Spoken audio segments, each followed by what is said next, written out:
July 8th, 1944.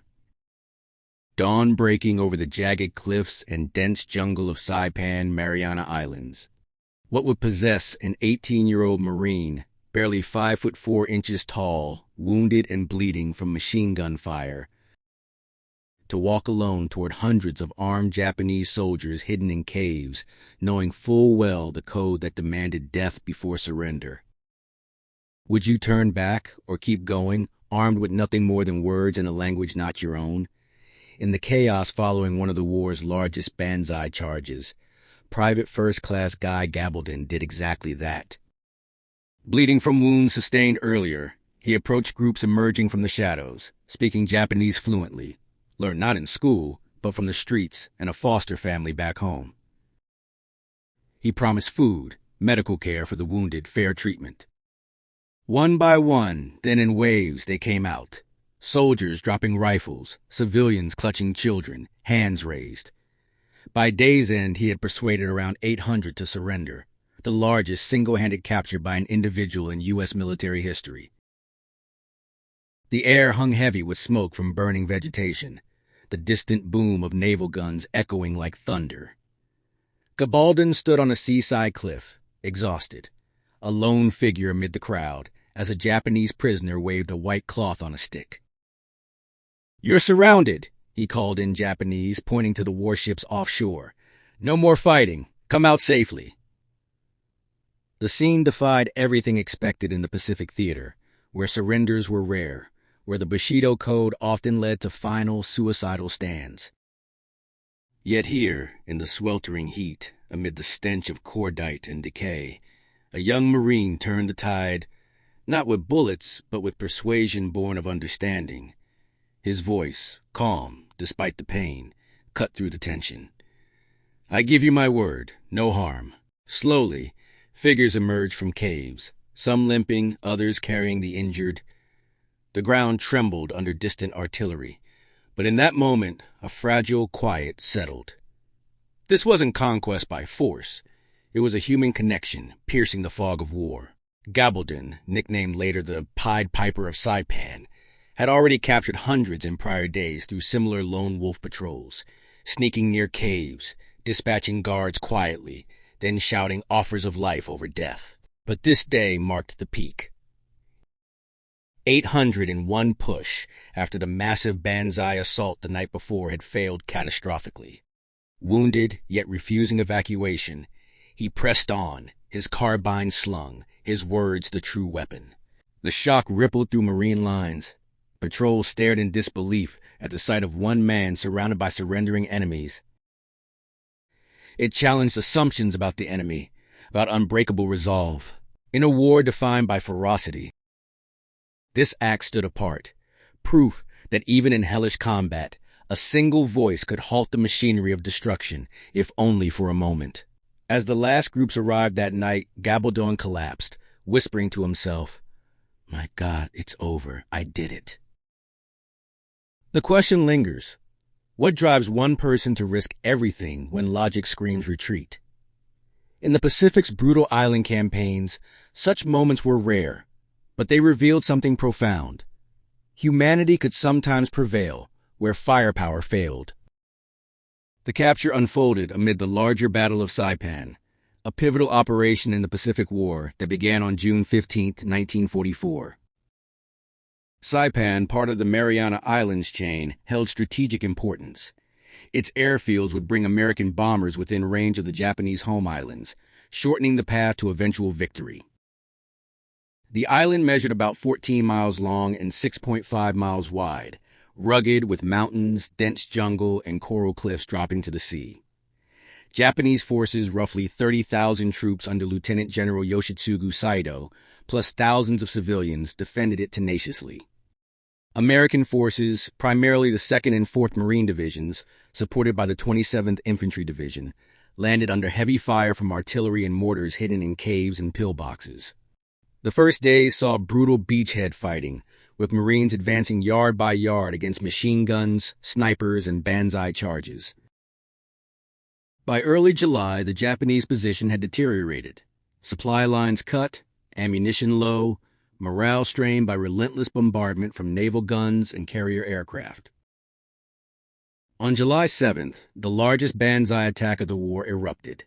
Thousands charged American lines in suicidal waves, many unarmed or using bayonets tied to poles. It was crushed, but at heavy cost. Over 4,000 Japanese killed in hours, American lines battered. In the aftermath, scattered groups hid in caves along the northern cliffs and ravines, some soldiers, many civilians, including women and children, terrified by propaganda claiming Americans would torture or kill prisoners. Surrender remained unthinkable for most. Orders and culture emphasized death in battle or ritual suicide. Into this vacuum stepped Gabaldon, a private first class in the 2nd Marine Division's 2nd Regiment. Born in East Los Angeles to Mexican-American parents, orphaned young, he had lived with a Japanese-American foster family, the Nakanos, absorbing fluent Japanese from neighborhood streets and daily life. This skill set him apart. Assigned as a scout and interpreter, he began lone wolf patrols, venturing alone near enemy positions, often at night, to call out in Japanese. Early successes: 2 prisoners the first night, then 50 more. Command allowed him freedom to continue, recognizing the value in reducing resistance without further bloodshed. The technology of the era played its part. Marines carried M1 Garand rifles, M1 carbines for lighter patrols, flamethrowers and satchel charges to clear caves, Sherman tanks for support, while Japanese relied on Type 99 rifles, light machine guns, mortars, and extensive cave networks for defense. Naval 16-inch guns from battleships offshore provided devastating fire support. Aircraft dropped napalm and bombs. Yet in the close-quarters chaos of Saipan's terrain, individual actions mattered.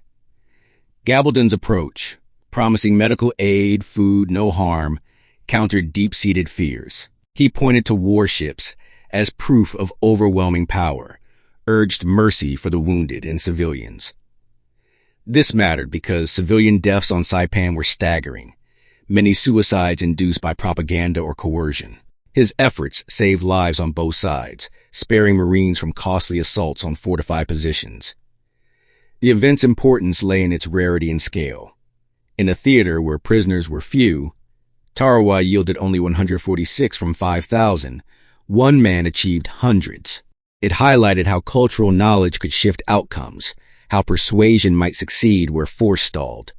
As the battle wound down, Saipan, declared secure July 9th, Gabaldon's tally reached over 1,300 total, including the 800 on July 8th. Wounded during these actions, he refused to stop, embodying resolve amid exhaustion. This set up the stage for a moment where one individual's background and courage intersected with the grim reality of war, offering a glimpse of humanity in the Pacific's unforgiving grind. The night of July 7, 1944, had been hell. Thousands of Japanese troops launched the largest Banzai charge of the Pacific War against American lines on Saipan. Waves of men, some with rifles, many clutching bayonets tied to bamboo poles or simply bare hands, surged forward under orders from Lieutenant General Yoshitsugu Saito. Machine guns chattered, mortars thumped, flares lit the sky in sickly green. By dawn on July 8th, the attack had shattered. Bodies littered the sugarcane fields and ravines, the air thick with the smell of cordite, blood, and burning vegetation. Scattered survivors, soldiers, and terrified civilians retreated into the limestone caves and thick jungle along the northern cliffs. Private First Class Guy Gabaldon, 2nd Marine Division, 2nd Regiment, 3rd Battalion, had been in the thick of it. The night before, he had already slipped close to enemy positions, using his fluent Japanese to call out promises of safety. Small groups had come out, first 2, then a handful more. Command saw the value and let him continue his lone patrols. Now with the Banzai charge broken, the caves held hundreds more. Wounded soldiers, women clutching infants, elderly civilians, all hiding in the honeycomb of natural and man-made tunnels. Around 0700 hours, Gabaldon moved out alone again. His M1 carbine hung on its sling across his chest. Light, reliable, .30 caliber rounds in 30-round magazines. He carried no grenades this time. Noise would only drive people deeper.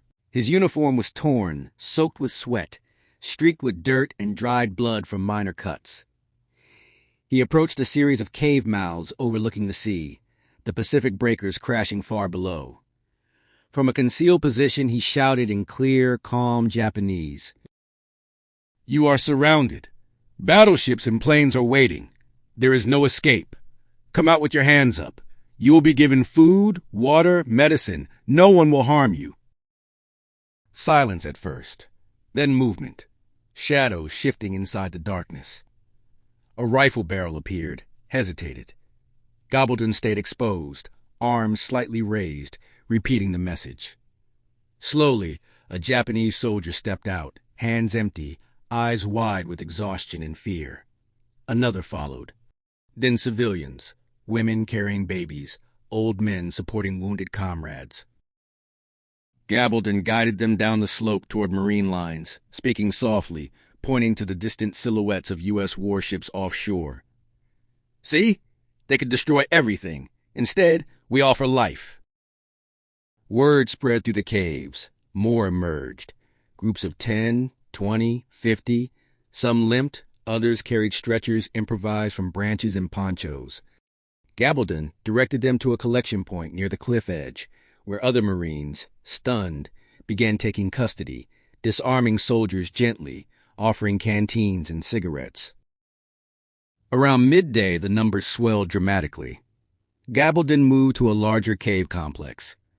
Machine gun fire suddenly erupted from a hidden position, Japanese holdouts refusing to believe surrender was possible. Bullets snapped past, one striking Gabaldon in the arm and back. Pain flared hot and sharp. Blood soaked his sleeve and side. He dropped behind a rock, breathing hard, but did not retreat. Instead, he shouted louder, voice cracking but steady. "I am wounded too. Look, I bleed like you. Come out. We will treat your wounded. Your children need water, food. This fighting is finished." The firing slowed, then stopped. Figures appeared at the cave mouth. First one soldier waving a white cloth tied to a stick, then more. They laid down weapons.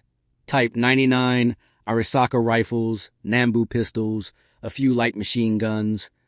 Civilians followed, some crying, others silent with shock. Gabaldon, clutching his wounded arm, stood up slowly and motioned them forward. He refused a corpsman's call to pull back. "Not yet," he said. "There are more." By late afternoon, the stream became a flood. Entire platoons, company-sized groups, families, hundreds at once. Gabaldon walked among them, speaking Japanese, calming fears, translating for Marines who stared in disbelief at the growing crowd. One Japanese officer approached, saluted stiffly, and handed over his sword. Gabaldon accepted it carefully, then returned it with a small bow, respectful, not triumphant. Twists came in waves. Some groups hesitated at the last moment, fearing treachery. Gabaldon would step closer, show his wounds, point to the medical teams already treating earlier arrivals. Others tried to slip away into the jungle. He called them back by name or description, using overheard fragments of conversation. Heroics were quiet. A wounded Japanese soldier helping carry a child down the slope. A Marine sharing his last canteen without being asked. Losses that day were light compared to the Banzai charge, mostly from the initial machine gun burst and scattered snipers. But the emotional toll was heavy. Civilians wept seeing American faces instead of the monsters propaganda had described. Marines, hardened by weeks of cave clearing with flamethrowers and satchel charges, watched in silence as families passed. Technology framed the scene but did not decide it. The M1 carbine stayed slung. Gabaldon fired only warning shots when necessary. Japanese weapons, reliable but outmatched by American firepower and logistics, lay in piles. Naval 5-inch and 16-inch guns offshore remained silent, their presence alone enough to underscore the futility of further resistance. As dusk fell, the count reached approximately 800 in that single day's effort. Soldiers, sailors, civilians. Total over his patrols, more than 1,300. Exhausted, bleeding, dizzy from blood loss, Gabaldon finally allowed a corpsman to lead him to an aid station. He collapsed onto a stretcher, whispering, "They came out. They really came out." The sun hung low, casting long shadows across the cliffs as the final group completed its descent. Approximately 200 more stepped from the darkness of a major cave complex. Soldiers without insignia, civilians shielding children, the wounded supported between comrades. Gabaldon, heavily bandaged but refusing evacuation until the end, stood at the forward collection point. His voice had grown hoarse, body trembling from shock and fatigue, yet he continued in Japanese. "Look around you. The fighting has ended here. Bring everyone out. We have food waiting, doctors for the hurt, water for the thirsty. Come in, peace." An elderly civilian, perhaps a community elder, walked forward first. He bowed deeply, then turned and motioned behind him. The rest followed in quiet, orderly lines. Hands raised or clasped behind heads, weapons long since abandoned. Marines moved forward carefully, conducting gentle searches, distributing canteens, guiding the injured to waiting stretchers and jeeps bound for field hospitals. No dramatic final charge occurred. No explosion shattered the moment. The climax unfolded in near silence, the shuffle of feet on coral and dirt, soft murmurs in Japanese blending with low American commands, the occasional cry of a child quickly soothed. Gabaldon watched until the last figure passed, then allowed himself to be helped away. The resolution came swiftly and carried far-reaching effects. Those roughly 800 surrenders on July 8th, part of Gabaldon's overall tally exceeding 1,300, emptied caves that otherwise would have demanded bloody, time-consuming assaults with flamethrowers, explosives, and infantry charges. Resistance in the northern sector collapsed more rapidly. Marine units advanced with reduced casualties. Lives were preserved on both sides, Japanese who might have died in final stands or mass suicides, Americans who would have been exposed in repeated cave-clearing operations. What was achieved went beyond numbers. In a theater notorious for rare surrenders and fanatical defense, one individual demonstrated that cultural understanding, kept promises, and personal risk could accomplish what overwhelming firepower sometimes could not. The lesson etched itself clearly. When language bridges fear and humanity overrides propaganda, even the most entrenched positions can yield without further slaughter. Gabaldon's wounded persistence turned potential tragedy into an unexpected chapter of mercy amid the Pacific's relentless grind. The cliffs of Saipan stand silent now, the caves once filled with fear and defiance long emptied by time and tide. The coral paths where hundreds walked out in surrender are overgrown, the Pacific waves still breaking below as they did on that July day in 1944. What remains are the echoes. Faded photographs of a young Marine standing amid a crowd of former enemies, official citations tucked in archives, and the quiet recollections of those who were there, both the men who laid down their arms and the ones who accepted them. Guy Gabaldon survived his wounds. He was evacuated to a field hospital, treated for the bullet holes in his arm and side, then returned to duty until the battle's end. Saipan was declared secure the next day, July 9th. Though mopping-up operations continued for weeks. The island's fall opened the door to Tinian and Guam, brought B-29 bombers closer to Japan, and marked another brutal step toward the war's conclusion. Yet amid the larger strategy, Gabaldon's actions carved out a different kind of legacy, one measured not in ground gained, but in lives preserved. His total of more than 1,300 prisoners, around 800 on that single extraordinary day, stands as an outlier in the Pacific theater. Surrenders were rare. Most engagements ended in death, either in combat or by suicide. Propaganda on both sides had painted the other as inhuman, making trust nearly impossible. That one man could bridge that chasm wounded and alone, speaking the enemy's language and keeping every promise he made, challenged those assumptions in real time. It showed something fundamental about conflict. Firepower and terrain set the conditions, but human choices determine the outcome. A voice offering mercy, backed by visible proof of safety for the wounded and children, could sometimes succeed where artillery and flamethrowers stalled. It was not weakness to accept surrender. It was, in that moment, the harder path for many who stepped into the light. The story also lingers because it resists easy categories. Gabaldon was not a towering hero in the classic sense.